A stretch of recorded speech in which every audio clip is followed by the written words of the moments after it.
Los reactivos de fórmula se habilitan en Canvas en una de las opciones de pregunta. Para poder mostrarles cómo funcionan este tipo de reactivos, me voy a ir a un examen. Ahorita acabo de crear uno que se llama examen segundo parcial, que es igualito al que creamos el día de ayer e igualito también al examen de diagnóstico. Y la intención de hacerlo es en este colocar puros reactivos de fórmula. Vamos a empezar con reactivos de lo más sencillo y luego le vamos a ir subiendo un poquito más el nivel. Para que, una vez dentro del examen le voy a decir editar. Me voy a brincar todos los aspectos del llenado de las instrucciones del examen y las características de la evaluación. Esto ya lo explicamos cómo se hace el llenado y me voy a ir directamente al apartado de preguntas para empezar a alimentar los reactivos. ¿Les parece? Entonces, vamos a empezar a agregar reactivos y vamos a trabajar con los reactivos de fórmula. Para agregarlos le voy a decir nueva pregunta y este es el formato de una pregunta cualquiera que me aparece dentro del examen. Los reactivos de fórmula se encuentran en el menú del tipo de pregunta. Si ustedes observan, se despliega todos los tipos de pregunta que se pueden hacer y el reactivo de fórmula está ubicado en esta posición. Se llama pregunta de fórmula. En este momento yo he habilitado una pregunta de fórmula. Las preguntas de fórmula tienen su chiste, tienen su estructura para poderlas diseñar. Sin embargo, una vez que te familiarizas con este tipo de pregunta, como les digo, la cantidad de ventajas que te da son brutales, ¿no? Vamos a establecer una pregunta, un reactivo cualquiera, y vamos a establecer una pregunta. Vamos a empezar con una pregunta muy básica, ¿sale? Yo voy a poner a sumar dos números. En esta pregunta hay que seguir una determinada estructura, como les digo, en este tipo de pregunta. Entonces, la suma yo la voy a establecer de la siguiente manera. Voy a decir, el cuerpo de la pregunta va a decir la suma correcta de... Voy a poner las cantidades para que vean cómo se ve. 25 más 30 más 35 es igual a... Esa va a ser la pregunta que yo le voy a hacer a los muchachos, ¿sale? Como se pueden dar cuenta, los valores que se van a sumar son valores numéricos constantes, ya establecidos. Técnicamente la respuesta correcta para esta pregunta tendría que ser 3, 4, 90, ¿sale? Sin embargo, la idea es que se puedan establecer diferentes valores para los reactivos, para que a los muchachos cuando entren a hacer el examen y les caiga esta pregunta que ustedes están viendo en pantalla, a cada quien le aparezca una suma diferente. Para hacerlo, lo tenemos que definir con la estructura del reactivo de fórmula. Y en la estructura del reactivo de fórmula no se utilizan valores numéricos, sino que se utilizan valores variables. Entonces, en lugar de colocar la suma de 25, 30 y 35, lo que voy a hacer es lo siguiente. Voy a eliminar la cantidad y aquí voy a abrir un corchete. Y dentro del corchete voy a definir la variable. Las variables no las van a ver los alumnos. Cuando él intente resolver esta pregunta, lo que va a hacer el reactivo es darle valores numéricos aleatorios. Entonces, para ello hay que definir en un corchete la pregunta, los valores, perdón. A este yo le voy a llamar X1 y voy a cerrar corchete. Si ustedes observan en la parte de abajo, se abrió el intervalo de valores para la variable que estamos asignando. Lo mismo voy a hacer con la pregunta con el segundo valor. En lugar de que sea 30, le voy a abrir un corchete y le voy a decir X2, cierro corchete. Y al momento de que me mueva de aquí, se va a habilitar en la parte de abajo el X2. Voy a borrar este se va a llamar X3 y vamos a cerrar. Al moverme de aquí, se vuelve a abrir el valor. ¿Qué es lo que vamos a hacer aquí? Le vamos a definir un intervalo de valores a cada variable, ¿vale? Por ejemplo, la suma de los tres valores, yo quiero que este le dé valores aleatorios al estudiante entre 100 y 900, por ejemplo. Y aquí le vamos a decir, ¿quieres que los valores que le caigan al alumno sean puros enteros o le podemos habilitar decimales? Entonces, para propósito del ejercicio, le vamos a dejar puros valores enteros. Lo mismo vamos a hacer con las tres variables. Esta se va a llamar x2 y esta va a ser desde 100 a 900. Esta va a ser x3 y también va a ir de 100 a 900. Hipotéticamente, a un estudiante le caería, por ejemplo, cuando le caiga este examen, le caerían los valores para X1 de 233, 275 y 729. Eso le caería al primer alumno, ¿sale? Si le decimos recalcular, el motor de Canvas va a asignarle a otro estudiante otros 3 valores al azar entre estos intervalos para cada valor. Por ejemplo, para el segundo estudiante asignaría 475, 729 y 100. Para un tercer estudiante, esos 3. Para un cuarto, esos 3. Un quinto, esos 3. La operación sigue siendo la misma. Sin embargo, los valores ya cambiaron. Una vez que nosotros hagamos esto, necesitamos definir la operación con la cual se va a obtener el resultado. ¿Cuál va a ser la operación que nosotros vamos a hacer? Si ustedes observan, los valores que se van a sumar están definidos como variables, x1, x2 y x3. Entonces, la operación que yo voy a hacer aquí se va a definir como x1 más x2 más x3. Una vez que terminemos la operación, le vamos a hacer clic en guardar. La respuesta a este ejercicio se va a calcular sumando la variable x1 más la x2 más la x3. Esta estructura que yo estoy definiendo aquí se va a utilizar cuando esta sea la única operación que se haga en el reactivo de fórmula. Ahorita voy a explicar a qué me refiero con esto. Aquí, por ejemplo, esta es la manera en que se va a calcular el resultado. Ahora, ¿cuántos alumnos tenemos? Pues a nosotros nos van a caer aproximadamente, bajita la mano, 40 por grupo. Si nosotros estamos dando más de un grupo de la misma materia, pues es probable que tengamos, idealmente, ¿no? 40, 80, 120, 160. Bueno, Canvas me permite tener hasta 200 combinaciones diferentes de reactivos. Es decir, que dentro de este intervalo, aleatoriamente, se van a asignar 200 combinaciones diferentes para X1, para X2 y para X3. Entonces, cuando yo defina aquí el resultado, le voy a decir 200. Es decir, que me calcule 200 valores. Si yo solamente tengo un grupo y no quiero complicarme tanto la vida, pues voy a decir 50. Recomendación, utilicen el número máximo.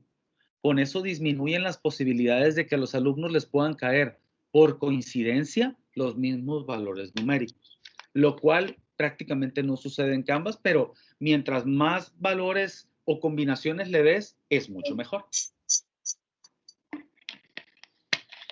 Ahora, en el resultado de esta operación, le voy a poner 200. En el resultado de esta operación, ¿vamos a permitir errores, maestros? Vamos a permitir que el alumno se equivoque. Le vamos a dar tolerancia. Pregunta 10. Sería el... Yo diría que no. Yo también diría que no, porque estás sumando valores enteros. Sin embargo, va a haber otros escenarios en los cuales le vamos a poner un problema al alumno donde se involucren operaciones con puntos decimales. Ahora, una opinión muy personal es algo que yo he ido aprendiendo con el tiempo. Este tipo de reactivos sí se cierran a que la respuesta sea exacta. Sin embargo, hay otros reactivos en los cuales, como comento, el alumno utiliza decimales. Yo lo que hago es darle un rango relativamente amplio para efecto de que el alumno haya utilizado 1 o 2 o 4 decimales. Si el alumno cae en ese intervalo, quiere decir que tiene una idea muy clara de lo que está haciendo con el cálculo. Rara vez, sí sucede, rara vez el alumno adivina este tipo de reactivos. Entonces, en el caso de este reactivo lo voy a dejar en blanco porque no voy a permitir error. Ahora, si yo quiero, le puedo poner un 0 aquí para que no genere errores o para que no me permita o no le dé al alumno la posibilidad de que se equivoque. Una vez terminado esto, como ven, le puse el 0 y me lo borró. Una vez terminado esto, lo que tenemos que hacer es generar los 200 reactivos o las 200 combinaciones diferentes. Como ya está terminado mi problema, así como lo tengo, lo voy a poner en negritas para identificar que es un problema. Le voy a decir generar. Y entonces, como se pueden dar cuenta en la pantalla, está generando los 200 reactivos diferentes. Una vez que termine, me los va a desplegar aquí en la parte de abajo para que yo me dé cuenta cuál es el reactivo que le va a caer a cada alumno. ¿Sale? En este momento ya terminó. Y observen, a un alumno le va a poner para X1 785, 492, 125. El resultado correcto que ese alumno debe poner es este. Entonces, si observamos, generó 200 reactivos diferentes para esa pregunta. Ahora, imagínense esto con 10, 12, 15 reactivos de fórmula en un examen. Literalmente, no le va a caer el mismo examen a nadie. Una vez que terminemos, le podemos definir o hacer un poquito más claro el reactivo. Aquí la suma va a ser entero. Le podemos decir este reactivo no tiene tolerancia. Anota el resultado exacto que obtuviste. Por ejemplo, ¿no? Se lo podemos poner así. Cada quien decide cómo lo pone. Este texto es libre. Una vez que nosotros terminemos, le vamos a decir en actualizar pregunta. Entonces, al alumno le va a aparecer así, a nosotros nos aparece así, y al alumno le va a aparecer con los valores numéricos. Le voy a decir guardar, y nos vamos a ir a la vista previa para darnos cuenta cómo le aparece al alumno. En vista previa, el reactivo le va a aparecer así. La suma de 483 más 604 más 790 es igual a, y le va a aparecer un espacio en blanco para que el alumno responda. Si el alumno tiene un error en este reactivo, por un entero o por un decimal, se lo va a poner. Por ejemplo, la suma es 483 más 604 más 790 son 1877. Le decimos entregar examen y la respuesta es correcta. Damos nuevamente en vista previa. ¿Se dan cuenta que ya apareció otra pregunta? Y si le pones el mismo, la cantidad y le pones .0, a pesar de que es la misma, me imagino que te lo va a dar correcto. ¿Qué hace? Si yo sumo las tres cantidades, como no le di tolerancia, le doy 81 más 507 más 648. El resultado es 2016. Entonces, como no tiene tolerancia 2016, si yo le pongo 2016.1, pues no hay tolerancia. La pregunta está incorrecta. Porque no da Me eso. refiero a 2016.0. O sea, que a alguien se le en teoría no debería haber problema. Tenemos otro reactivo más. Son 800. En teoría no debe haber problema. 611 más 198 son 1630.0. Le decimos entrar y la respuesta es correcta. Canvas la redondea, la respuesta que el alumno dio. Esto se pone interesante porque las posibilidades que abre este tipo de reactivos son enormes. Por ejemplo, les comentaba, yo le pedí algunos ejercicios a la maestra Paola para abarcar la parte de química, porque química es la única materia de números que, bueno, en teoría de las básicas, ¿no? Que no me ha tocado dar. Quería ver cómo poder adaptar un problema para un reactivo de fórmula. Entonces, escogí igual uno sencillo para que ustedes lo puedan ver. Vamos a ver cómo se pudiera escribir un problema de química. La pregunta sería la siguiente, miren. Es una de las preguntas que me mandó la maestra. no arroja ninguna variable. Sin embargo, en esta, por ejemplo, los gramos los vamos a definir como variable. Le podemos poner el nombre que sea a la variable. Una recomendación les hago, eviten los números irracionales. Por ejemplo, si una de tus variables la defines como A, B, C, D, cuando llegues a la E, resulta que el número E es un número irracional en matemáticas. Entonces, si tú defines una variable, por ejemplo, con el número E, vas a tener un conflicto o puedes tener un conflicto porque E por sí misma es un valor numérico, 2.7182 y cachito. Cuando ustedes definan o cuando definamos variables, les comento esto porque ya me pasó, cuando definamos variables yo les recomiendo utilizar cualquier nombre que sea seguido de un número. Por ejemplo, si quieres utilizar la E, es válido, pero síguela con el 1. E1, por ejemplo. Nosotros aquí le pusimos a la que, con el ejercicio que acabamos de hacer, le pusimos X1. Entonces, es perfectamente válido. En estadística, por ejemplo, se utiliza el valor de N para la muestra o el valor de N para cada valor de la muestra. Entonces, lo puedes definir, por ejemplo, como N1 y no hay ningún problema, ¿sale? La idea es que evitemos, cuando definamos variables, que evitemos los números irracionales. En el caso de los moles, le puedo llamar M1 o X1, como ustedes gusten. Aquí, al estarlo definiendo como variable y seleccionar el reactivo de fórmula, debe abrirme el valor para definir X1.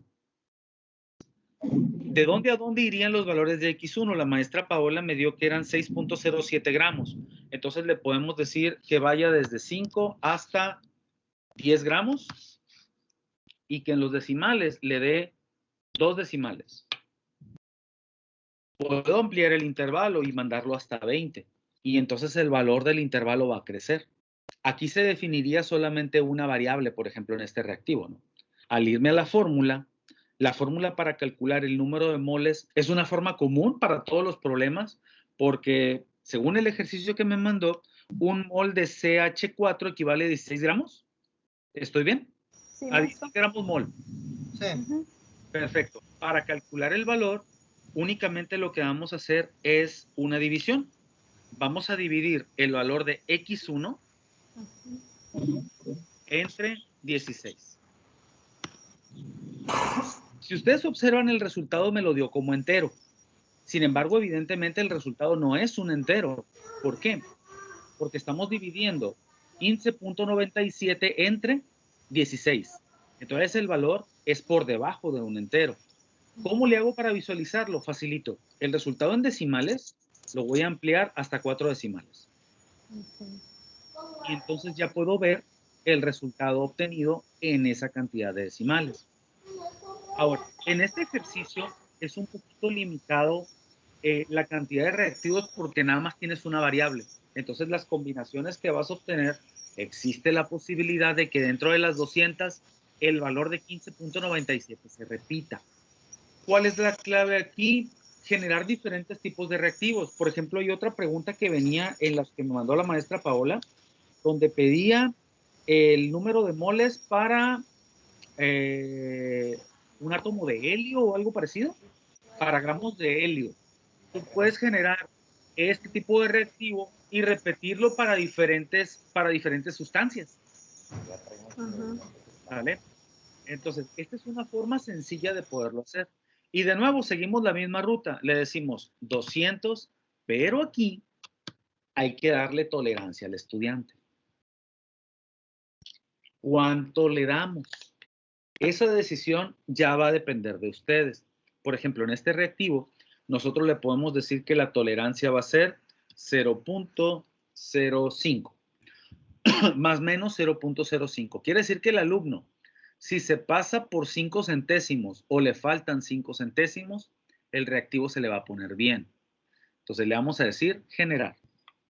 Y mientras los está generando, aquí en las respuestas le podemos poner, se lo ponemos en negritas. Y es más, le ponemos aquí importante para que lea. Importante. Y ahí está la nota. Y ya generó los 200 reactivos. Ahí están. Le decimos guardar. Ese es el anuncio que le aparece al estudiante. Guardamos todos los reactivos que hayamos generado. Me voy a ir a la vista previa para ver cómo se ve. ¿Cuántos moles hay en 11.62 gramos de CH4? Tenemos 11.62 entre 16. La respuesta correcta para ese reactivo es 0.7262. Si el alumno pone toda la respuesta correcta, 0.7262 es toda la respuesta correcta, pues evidentemente la plataforma se la va a calificar como correcta. Esta la voy a dejar sin contestar de momento.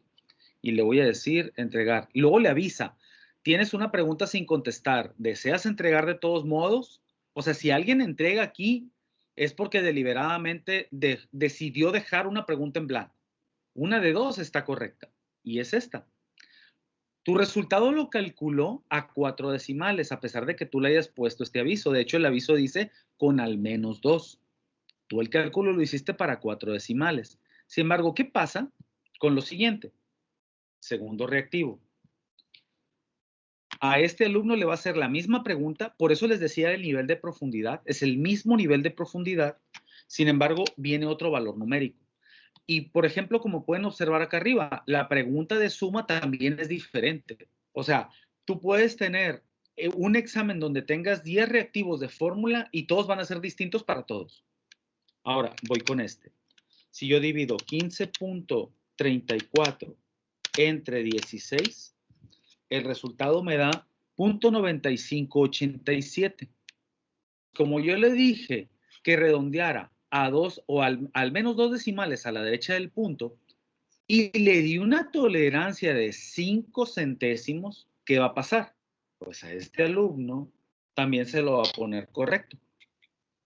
Aquí está la tolerancia que le estamos dando. Un ejemplo más. Supongamos que a otro alumno le cae este ejercicio. Son 14.23. 14.23 entre 16. La respuesta correcta es 0.8893. 0.8893. Supongamos por un momento que a un alumno, cuando hizo el cálculo, obtuvo que el valor era 0.84. ¿Será posible que el alumno obtenga eso, maestra Paola? Pues sí, tal vez. Tal vez. O le decidió dejar en 0.8. Lo puso en 84. Le digamos entregar examen. ¿Se lo va a poner bien o se lo va a poner mal, maestra? Se lo voy a poner mal. Pero resulta que, maestra Paula, ¿pudiera calcular el resultado, por favor? Sí. 14.23. 14.23. 14.23 entre 16. Perfecto. ¿Cuánto le da? 88.93. Ok, ahora a eso, réstele 0.5. Perdón, 0.05. 0.05. 0.05, disculpe. Ok. 14.23 entre 16 menos 0.05. 0.8393. 0.83. Ese que usted está obteniendo es el resultado más bajo. La tolerancia. Está dentro de la tolerancia. Entonces, ¿cómo le va a poner Canvas el 0.84?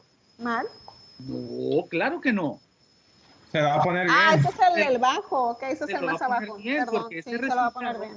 Es el bajo. Ok. Y entró en la tolerancia que usted le dio al alumno. Sí, correcto. Por eso les comento, la tolerancia la decidimos nosotros. Y así es como funcionan las tolerancias. Si el alumno en esta pregunta hubiera puesto 0.83, se la pone mal. Ahora, por eso nosotros necesitamos aclararle al estudiante cómo se le va a evaluar el reactivo. Un ejemplo más. Supongamos que usted no le pone la nota aclaratoria de aquí. Debe colocar tu resultado en notación decimal con al menos 2 decimales a la derecha. Ok. Vamos a hacer 14.10 entre 16. El resultado nuevamente me dio 0.8812. ¿Estamos bien? 0.88125 me da. El alumna, 0.8. ¿Cómo se lo va a poner Canvas? El Eso punto está 8. dentro del rango. Pero le falta un decimal. Sí, le falta un decimal, perdón. Ya reprobé mi propio examen. Punto 08 está afuera. Exacto, porque punto 8 es como si pusiera punto 80. Y como el resultado es punto 8812, ya se salió de la tolerancia. Son .08 decimales. Exacto, entonces si coloca punto 8 aquí, Centésimas. ya se salió por 8 centésimas, pues está fuera de la tolerancia ya. Cuando yo le digo entregar examen, ¿qué pasó? También lo tiene incorrecto. Vamos a subirle un poquito la intensidad al asunto. Voy a irme con un ejemplo del maestro César, que es de números complejos. Para los que no llevamos o no llevan materias de matemáticas o no han impartido materias de matemáticas, este número está dado en una estructura llamada estructura rectangular, o es la forma rectangular de un número complejo. ¿Sale? El número complejo se puede convertir a otra o a otras dos formas más, o a tres formas más, dependiendo un proceso que nosotros hagamos, ¿no? Entonces, para convertirlo a su forma polar, nosotros lo que tenemos que hacer es un procedimiento de Pitágoras, básicamente. El problema aquí es que la forma polar tiene una magnitud y tiene una dirección, pues. ¿Estoy bien? Sí, tiene una magnitud y tiene un ángulo. Aquí el detalle es que nada más le puedo preguntar por uno de estos dos valores, o por la magnitud o por el ángulo, porque no me da los dos calculados con reactivo de fórmula. Tendría que ponerle un segundo reactivo y en ese segundo reactivo preguntarle por el ángulo del número. Entonces, ¿qué es lo que vamos a hacer? Este reactivo se convierte en un reactivo muy interesante porque requiere un segundo paso. Lo vamos a hacer en dos pasos. ¿Sale? Lo vamos a definir de nuevo como reactivo de fórmula. No voy a anotar el 2, sino que voy a anotarlo entre corchetes. Y este valor va a ser el valor real. Le voy a poner R1. Y a este le puedo poner... incluso esto no se los había mencionado, pero igual cabe muy bien aquí. No es necesario ponerle valores que necesariamente involucren una letra y un número. A este, por ejemplo, le pudiera poner imaginario. Y como está entre corchetes, es una variable. Y acá abajo la va a definir como tal. Está la variable imag. ¿Estamos bien? Ahora, hay que considerar lo siguiente. Este valor, por ejemplo, puede ser negativo. Y entonces, como puede ser negativo, pues nos metemos en un lío, porque aquí como ya le definí el signo de más, pues aquí va a aparecer un más y luego pegadito aparecería un menos, lo cual sería confuso para el alumno. Entonces también tenemos que observar ese tipo de detalles. Veamos, el número real lo voy a definir entre 2 y 9, por ejemplo, y que sea permanentemente entero. Y el número imaginario para mí va a ser positivo. Y lo voy a definir entre 5 y 15, por ejemplo. Ayúdenos un poquito, maestro César. ¿Cómo le hago para convertir este número de rectangular y obtener la magnitud en polar? Tendremos que elevar al cuadrado cada uno de los números que tiene ahí. Perfecto. Y sumarlos. Ajá. Y a eso sacarle la raíz. Perfecto. Entonces, o sea, sería R1 al cuadrado. Ajá. Más imag al cuadrado. R2 al cuadrado. Correcto. Observen lo siguiente. Como yo lo puedo hacer todo en una sola fórmula, ¿no? Recomendación. Si tú estás desarrollando un problema y la fórmula es muy, muy grande, yo te recomiendo que lo desgloses. Desglósalo en pedacitos el problema, ¿sale? Y lo que nosotros podemos hacer cuando utilicemos reactivos de fórmula en este tipo de problemas o en este tipo de preguntas, lo que podemos hacer es encadenar y puedo definir variables adicionales dentro de la fórmula. Me explico. Aquí, por ejemplo, como comenta el maestro César, yo necesito para poder calcular el resultado correcto, elevar al cuadrado R1, elevar al cuadrado R2, sumar los dos cuadrados y a la suma sacarle la raíz cuadrada. ¿Vale? Primero, vamos a elevar al cuadrado cada uno de ellos y los vamos a sumar. Esa va a ser una parte del procedimiento. A esa parte del procedimiento le voy a poner un nombre. Le voy a poner, por ejemplo, X mayúscula. Y para definir esta X mayúscula como una variable dentro de la fórmula, le voy a poner un igual.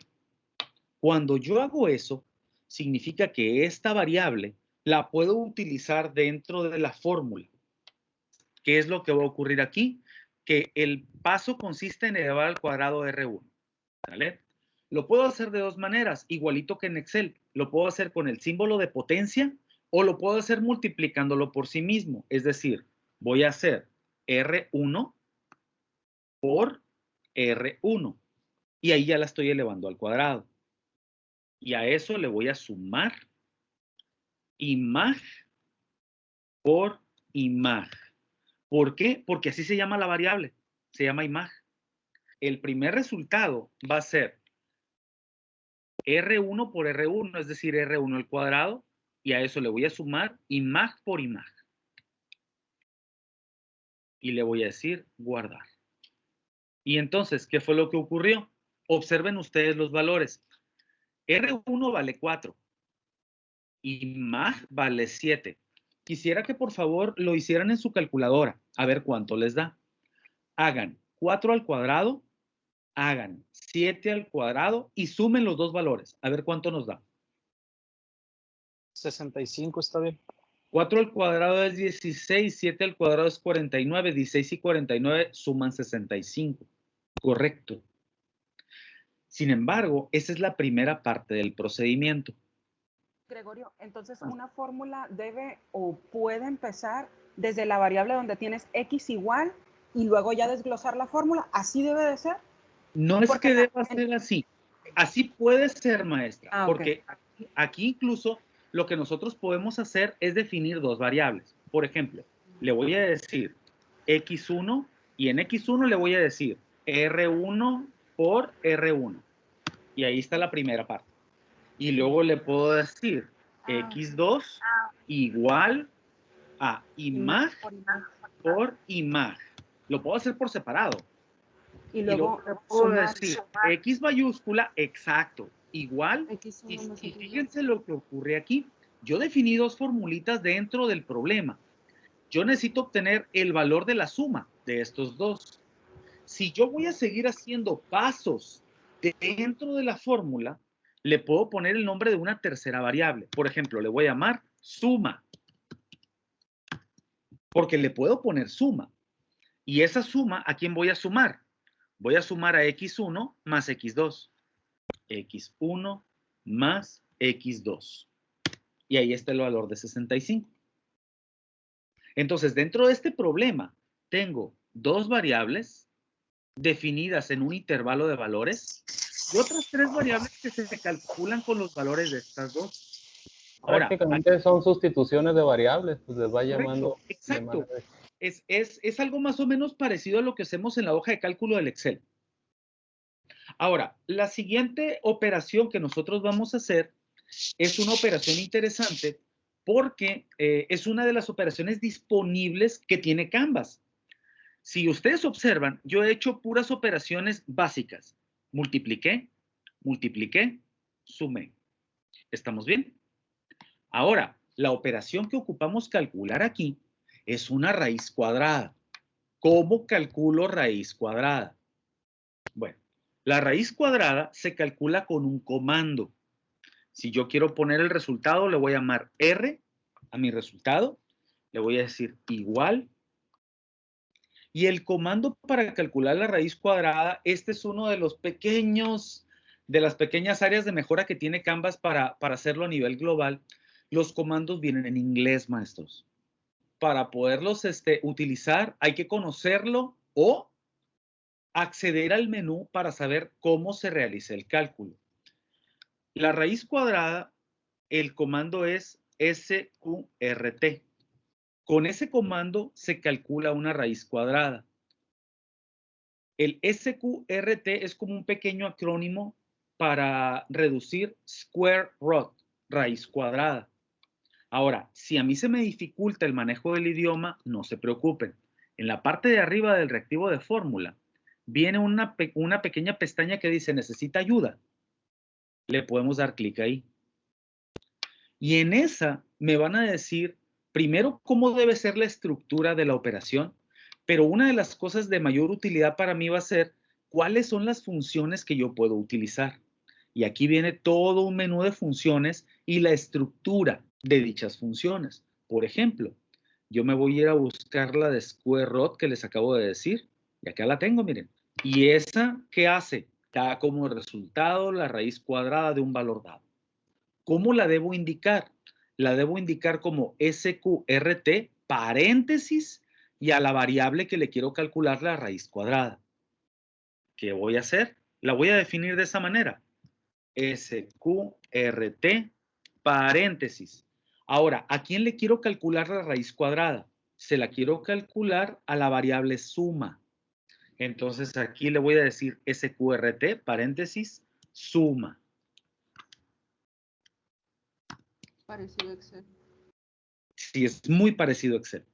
Esa es una de las ventajas que tiene. Entonces, le digo Enter y ahí está el valor de la raíz cuadrada. Entonces, ¿qué sucede? Que esta es la última fórmula dentro del reactivo que yo metí y si ustedes observan aquí en la leyenda, esta que está aquí, que es la última, va a ser el resultado que se va a indicar en el recuadro que le pedimos al alumno. No va a ser ni esta, ni esta, ni esta, ni esta. Es la última. Esta es la buena. Ahora, una cosa también bien importante, a mí me tocó aprenderla a fregadazos, es que si tú, por ejemplo, introdujiste mal la fórmula, no la puedes editar. La puedes mover, editar. ¿Qué hay que hacer? Borrarla y reescribirla. Otra cosa bien importante, Canvas es sensible a mayúsculas y minúsculas. ¿A qué me refiero? Tu variable definida se llama suma, pero suma con puras minúsculas. Si tú, por ejemplo, le dices con mayúscula suma, Canvas te va a decir, esa variable no la conozco. La que tú tienes acá, aquí dentro, es suma con puras minúsculas. La de mayúscula, no sé cuál es, no puedo hacerte nada. Entonces tenemos que tener mucho cuidado con eso. R igual, square root, suma. Enter. Le pedimos que genere otros 200 reactivos. Bueno, le vamos a pedir 50 para que no se tarde tanto. Ahora, ¿qué tolerancia le vamos a dar aquí, maestro César? Es que ya estamos involucrando, pues, raíz cuadrada, pues. Exactamente. Sí, hay mucho detalle. Si lo va a hacer a 2 decimales, ¿qué te gusta? Un .1, .2 a lo mucho. Perfecto. Entonces le decimos... Pero por la raíz, pues. Exacto. Aquí es decisión de ustedes, maestro. O sea, esto no es acuerdo. El primer ejemplo lo dejamos en blanco. En el segundo le pregunté a la maestra Paola y como es bien mala, me dijo nomás 5 centésimos. Y como usted es bien buena onda, le podemos poner aquí 5 décimos. Mire, ahí está. Ahora, hay algunos cálculos en los cuales si el alumno se aproxima mucho, significa que tiene muy buena idea del resultado. Entonces, ahí es donde nosotros tenemos que valorar hasta dónde nos vamos con la tolerancia. Aquí le puede usted poner .2, por ejemplo. Le decimos que genere. Y ahí ya los generó. Si ustedes observan, por ejemplo, el valor del R1 del estudiante 1 al estudiante 2 se va a repetir. Porque tiene un intervalo de 2 a 9 nada más. Entonces, aleatoriamente, va a asignar un valor entre esos dos. Sin embargo, el valor del número imaginario cambió y por lo tanto la magnitud va a cambiar. Es muy raro cuando a uno le toca, miren, en este se repite y en esto, y en este no. Se repite y en estos no. Es posible que uno se repita aquí y más abajo, por ejemplo, que aparezca en la opción 6, 5 y 9 y en la opción 45, 5 y 9, por ejemplo. Porque al final del día es un intervalo relativamente bajo, pues. Le decimos actualizar pregunta, guardar.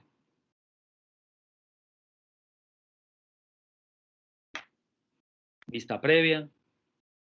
Y entonces a este alumno le va a pedir que calcule la magnitud de la forma polar del número 5 más 5i, por ejemplo.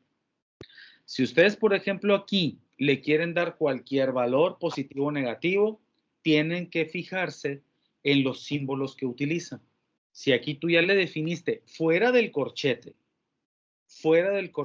tú ya le definiste un signo más, debes de cuidar darle puros valores positivos, porque si tú le das un negativo, aquí te va a aparecer más y por un ladito te va a aparecer un menos. Veamos qué pasa.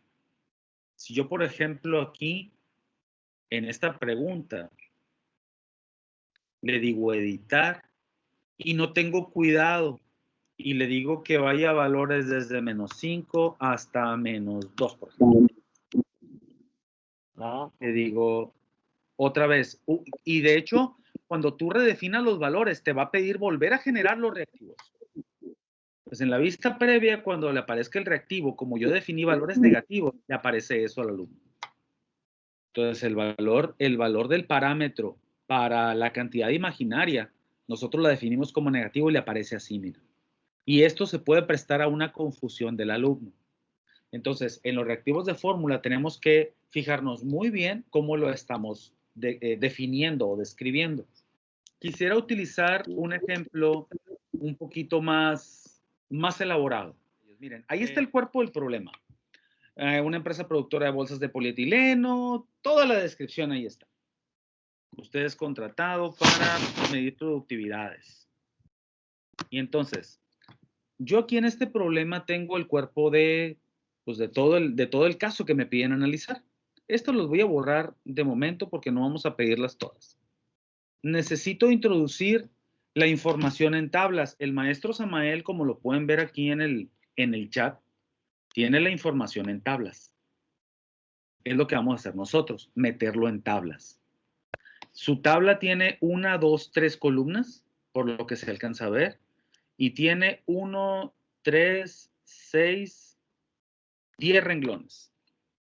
Voy a introducir una tabla. Las tablas las encuentro, aquí está el formato de la pregunta, ¿ya lo vieron? Las tablas aparecen en un icono similar, ahí dice insertar tabla. Voy a seleccionar, me voy a ir a tabla y ahí me dice de qué dimensiones la quiero o de qué dimensiones la necesito. Yo necesito que tenga 3 columnas y 10 renglones. Y ahí se generó la tabla ya. Una de las tablas es para títulos. Aquí no le pusimos nada, le vamos a poner concepto.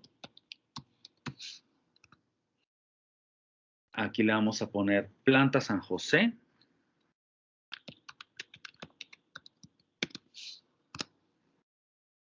Aquí le vamos a poner planta Guatemala.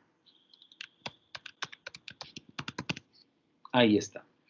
Y entonces los diferentes conceptos son número de empleados, número de horas empleado, costo de la mano de obra, costo mano de obra. Voy a poner un rubro más, materia prima principal. Materia prima principal. Perfecto. Pues aquí me quedan varios rubros más que yo voy a meter. La idea es ejemplificar cómo va a quedar aquí. Se supone que en teoría yo necesito que queden definidas como variables, ¿cierto? Para que a cada alumno le caigan diferentes valores. Entonces aquí dice que esta tiene 15 y 20 empleados. ¿Así la definimos, maestro, con 15 y 20? ¿O le podemos poner? Pues ahí yo creo que sí conviene desde ahí moverla, pues, porque vale, es parte del cálculo. Excelente. Entonces, ahorita vamos a ver cómo lo definimos, ¿no? Si yo voy a definirla como variable, recuerden que para hacerlo hay que meterlo entre corchetes. Esta, por ejemplo, le puedo decir N1 y cierro. N2. Lo voy a hacer con minúsculas para evitar el tipo. N2. N3. N4. Y acá le voy a poner M1, M2 M3, M4. Bien importante saber lo siguiente. Lo que es variable es lo que está entre corchetes. ¿Sale? Lo que está fuera de los corchetes no es variable y va a aparecer permanentemente. ¿Por qué menciono esto? Porque si, por ejemplo, aquí nosotros estamos poniendo N1 con un solo valor, aquí le podemos poner empleados. Y entonces lo que va a variar es el puro valor que está aquí adentro. Aquí le podemos poner hora empleado.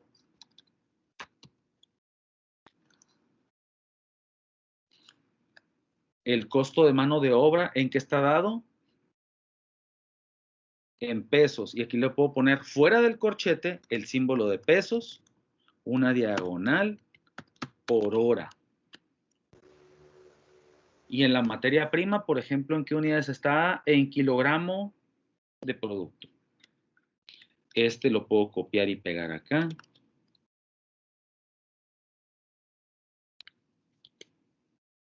Este también.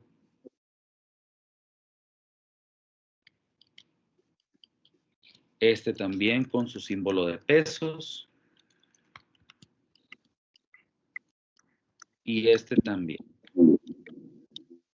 Esto, por eso les comentaba que esta es la parte tardada. ¿Sale? Lo vamos a hacer con esas 4 filas. ¿Le parece, maestro? Para ejemplificarlo rápido. Y aquí le vamos a borrar estas que aparecen abajo. La leyenda para borrar. Necesitarías nomás ahí la parte de producción. Ah, perfecto. Sí, la última parte ahí. Producción diaria y precio de venta. Ok, perfecto. Producción diaria y precio de venta. La producción diaria son... ¿TM son toneladas? Sí, toneladas métricas. Okay. Sí, toneladas. Pues. Ok, entonces aquí le ponemos N5. N5. Toneladas métricas. Y este va a ser N6. ¿Este en qué está dado? En... Precio por tonelada. Perfecto. Entonces, este es precio por tonelada métrica. Incluso, por ejemplo, estos valores que están siendo definidos aquí, yo los puedo copiar, así como están, copiar y traérmelos para acá. Y acá nada más le redefino la variable, porque si las dos se llaman igual, pues va a ser un conflicto. Entonces esta va a ser M y esta va a ser N. Y ahí están, fíjense, es un problema bien interesante porque pues ya tiene una tabla, pues. En este problema tenemos 12 variables, 6 para la planta San José, 6 para la planta Guatemala. Voy a borrar esta fila, voy a decir borra fila, borra fila, borra fila. Ahí está. Y aquí va a quedar mi tabla. Si quieres, borra la de materia prima, porque ahí te faltaría un dato más ahí para hacer el cálculo. Perfecto. Sí.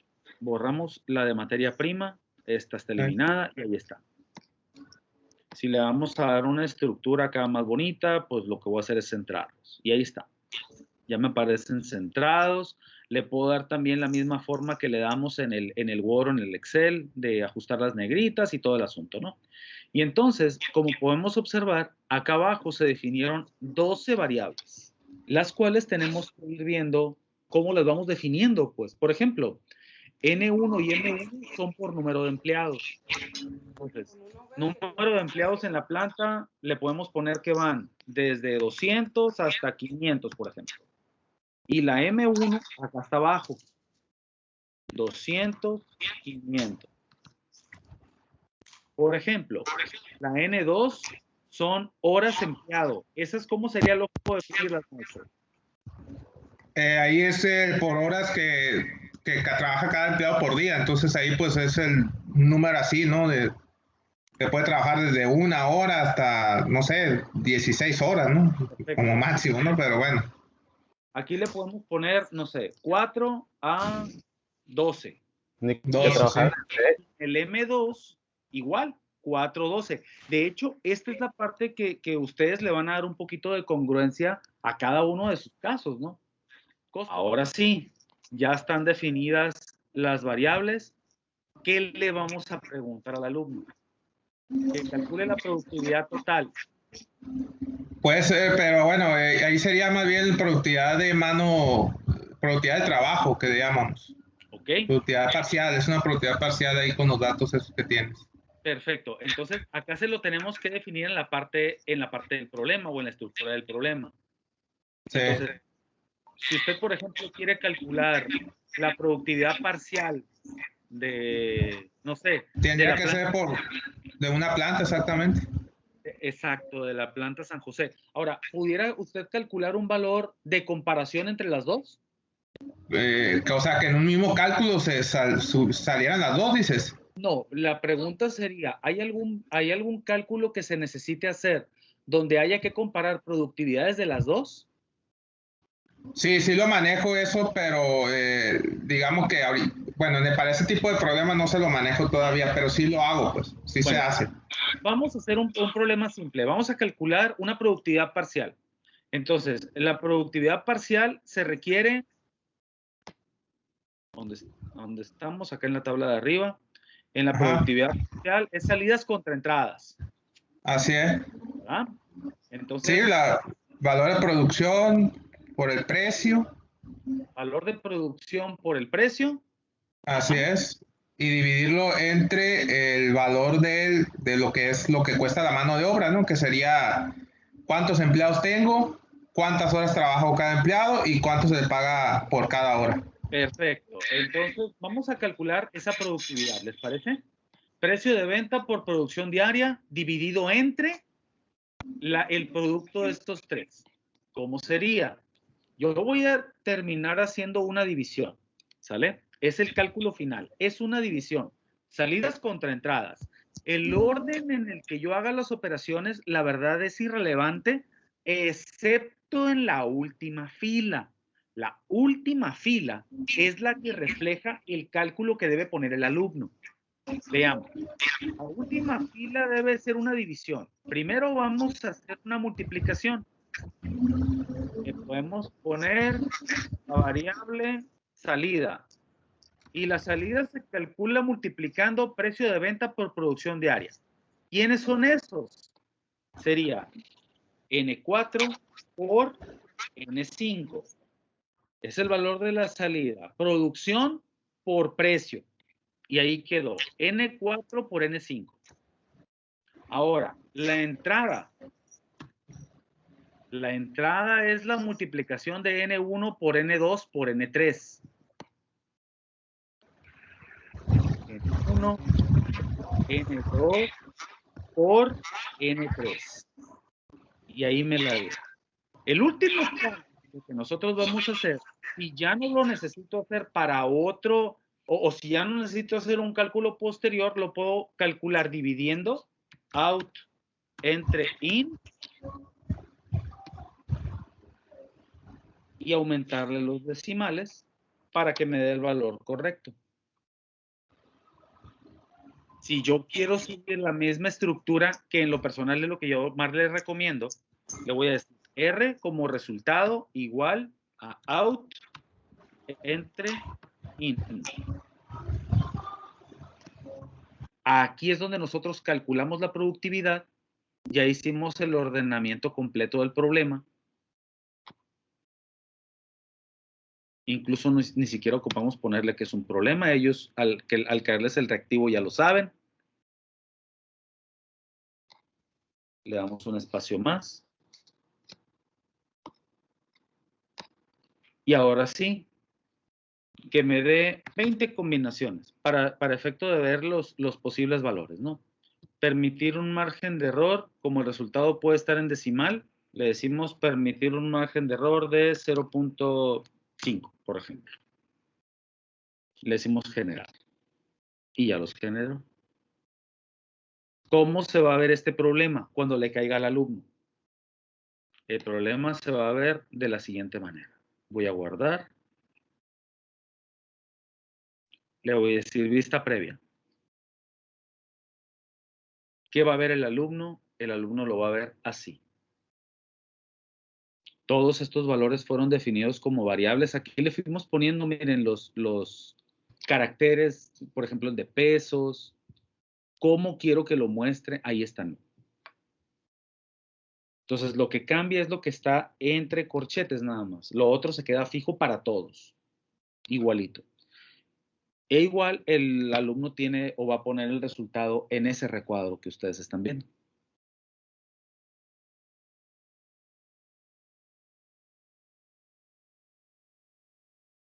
Los escucho, maestros. Pues yo no escucho nada. Ni yo tampoco. ¿Qué les pareció? Interesante, fácil. Excelente herramienta, maestro, la verdad. Que sí. Y aquí también aclararle al alumno, ¿sabes qué? La respuesta la tienes que poner en tal formato. Perdón, yo por ejemplo en estadística utilizo la notación porcentual o la notación decimal. Entonces, si tú le pides el valor de, no sé, se me ocurre, un coeficiente de correlación, el coeficiente de correlación el alumno te lo puede poner en notación decimal y te lo puede poner correcto. Sin embargo, si tú el cálculo dentro de tu reactivo de fórmula lo hiciste para que el alumno lo pusiera en porcentaje y no se lo pediste así, el alumno tiene argumentos para reclamarte. Profe, usted pidió el coeficiente de correlación y ahí está y lo tengo bien. Por eso hay que definirle correctamente qué es lo que se le está preguntando al alumno para evitar la mayor cantidad de confusiones. Porque al final del día, la chamba, si no lo hacemos ahí, la chamba recae en nosotros porque el alumno habría contestado bien y yo se lo tengo que corregir para que se refleje en mi sábana de calificaciones. Gregorio, yo tengo una pregunta ahí.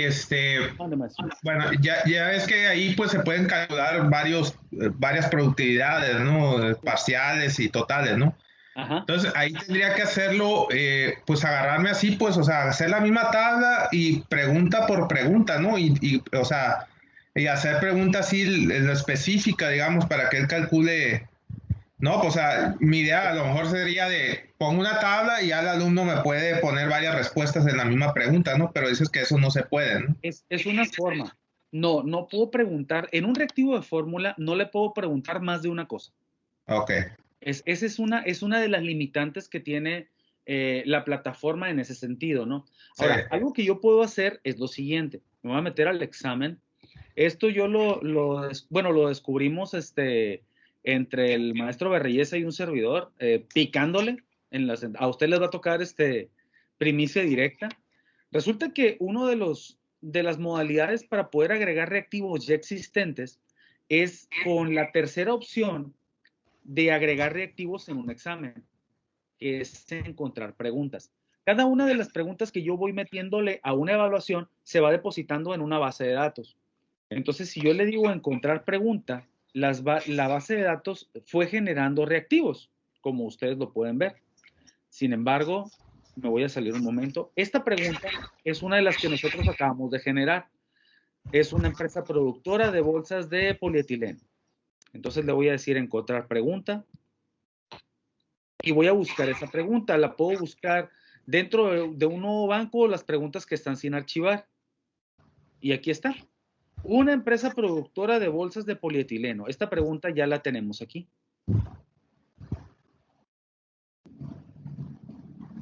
Entonces le puedo decir, cópiala, agrégala otra vez. Agregó la pregunta idéntica, igualita. Si yo no la quiero volver a teclear, la puedo agregar así. Ahora, en esta pregunta que está acá arriba, le pude haber preguntado. Voy a darle un espacio. Fíjense bien. Con base en la información mostrada, determino la productividad parcial para la planta San José.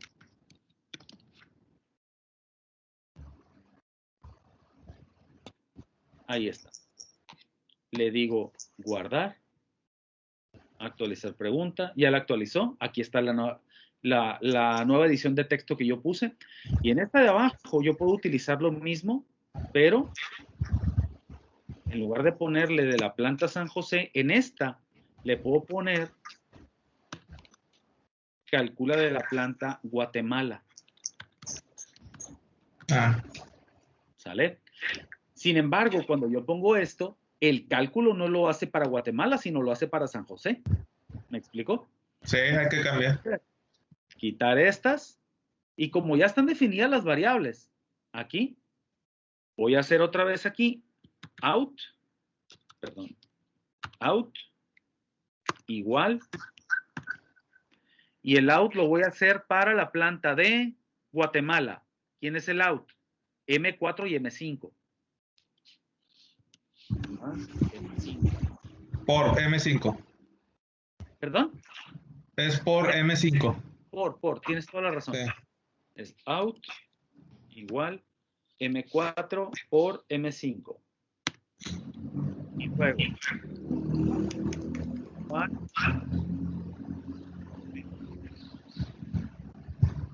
Este, que es el resultado, es igual out entre in.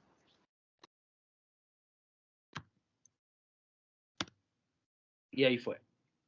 La misma combinación de resultados, le doy generar, le digo actualizar pregunta, y ya tengo dos preguntas similares. Ahora, por ejemplo, si estas dos preguntas quiero que a un alumno le caiga una u otra, lo que yo puedo hacer es lo siguiente. Puedo generar un banco de preguntas, productividad parcial, y le digo que escoja una con un valor de 10 puntos. Creo el grupo y estas dos las meto al banco. Cuando caiga el examen, les va a preguntar a uno o a otro, una cosa o la otra. Aquí solamente va a escoger, para cada alumno va a escoger una de las dos que están ahí. Aleatoriamente a unos alumnos les va a mandar esta y a otros les va a mandar esta.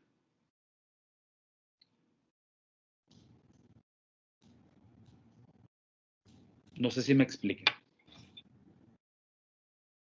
Entonces, en este mismo reactivo, por ejemplo,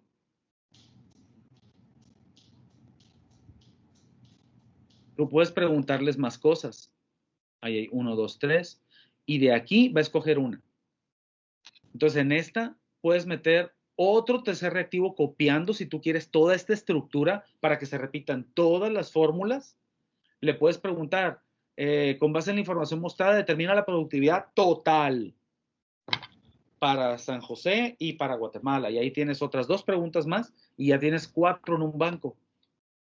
Y aleatoriamente le va a poner una a cada alumno. Aleatoriamente tanto el reactivo como los datos. Los valores de las variables. Así es. Fíjate las posibilidades que se abren para ti como docente. Y luego la gran ventaja de esto es que nada lo ocupas revisar tú. Automáticamente Canvas lo revisa. Con base en los valores de las fórmulas que ya definiste. Me hiciste un buen paro, Gregorio, ¿eh? La neta. No, ya con esto ya me doy color para lo demás. Para eso estamos, maestro. Esa era la idea. Le gusta mucho el guabuchilito, dice. Ande. Sí. Claro. Sin comentarios. No sé con quién me confunden. Imagínese, maestra, cuando llegue la revisión, maestra Chu, imagínese cuando llegue la revisión de los exámenes y usted no tenga que revisar. Más chulada. Sería muy feliz. Así somos varios que estamos trabajando con Canvas desde hace como 5 años ya. Felices. ¿Sí? Ahorita, por ejemplo, no sé si está el maestro Manuel Acosta, por ejemplo, que tiene materias de contabilidad. Imagínate una tabla con determinados valores y tú le pones una tabla a cada alumno, ya te quitas de bronca. Internamente hace todos los cálculos la plataforma. Imagínate un examen ahí, no andar buscando qué puso. Ya nomás le preguntas por un resultado específico y se acabó. Porque incluso también existe la posibilidad de que tú tengas una determinada materia en la cual no necesitas hacerles muchas preguntas. Yo, por ejemplo, en la materia de estadística 2, en el primer parcial donde les pregunto, por decir algo, ¿no? por el coeficiente de correlación. El coeficiente de correlación es un valor numérico para el cual tienen que hacer un procedimiento muy largo.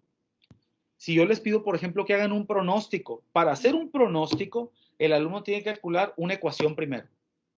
Y ya que calcula la ecuación, tiene que meter los valores que yo le pido pronosticar a la ecuación y obtener un valor resultante.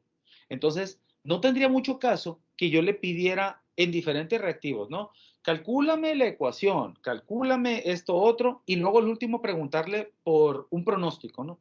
Con el puro valor del pronóstico que le preguntes, ya cubriste todo lo demás. Yo me imagino que en el resto de las materias ocurre lo mismo, que no necesitas preguntarle por un montón de cosas atrás, sino preguntarle por una o dos cosas específicas, y esa una o dos cosas específicas requieren que el alumno traiga todo un cálculo detrás.